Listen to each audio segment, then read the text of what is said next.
Merci l'épouvantail ou le triple miracle de Noël. Chapitre 1. Zoé.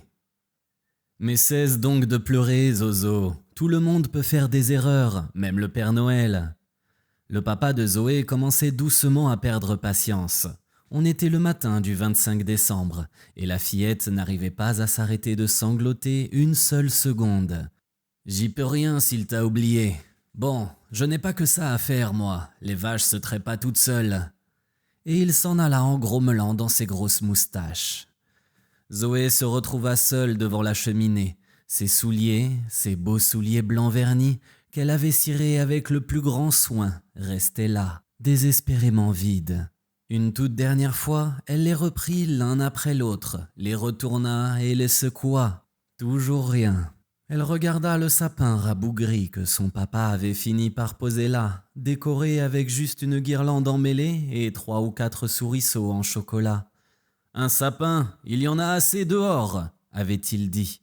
La fillette pensait pourtant avoir été bien sage. Bon, d'accord, il vivait à 1000 lieues de toute habitation, dans une petite ferme au bout de la lande, avec pour toute compagnie quelques vaches, 2 poules plus très jeunes, et un coq à moitié déplumé, qui chantait comme un canard. Mais tout de même, ce n'était pas juste. Et puis, le Père Noël, c'est pour tout le monde. Valentine, affalée dans un coin, la regardait tristement. Ses cheveux blonds retombaient comme un plat de spaghettis renversé sur son visage. Sa robe, jadis blanche, ressemblait à un sac de patates, et sa seule et unique chaussette rose était toute tire-bouchonnée. Mais où donc était passé l'autre ? Ses souliers étaient à l'envers, le droit à son pied gauche et le gauche à son pied droit. Zoé aurait tant voulu l'emmener en balade dans une jolie poussette, ou même dans un pousse-pousse.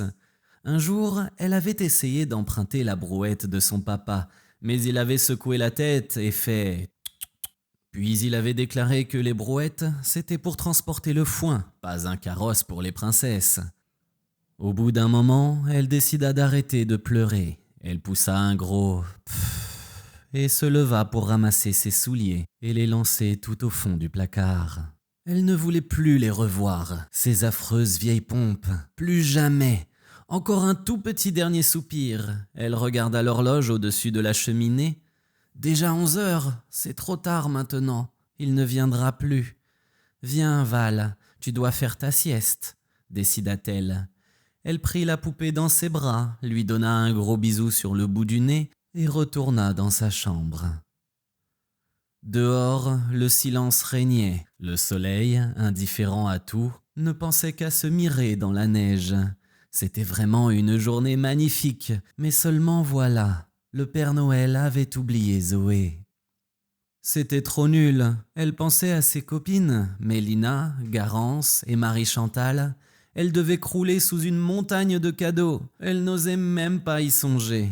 Elle possédait déjà tout en triple exemplaire et, après les fêtes, elle retournerait au magasin avec leur Hello Kitty, Nintendo, Wii Sport et autres babioles pour essayer de les échanger, récupérer l'argent, ou alors elle les revendrait sur eBay.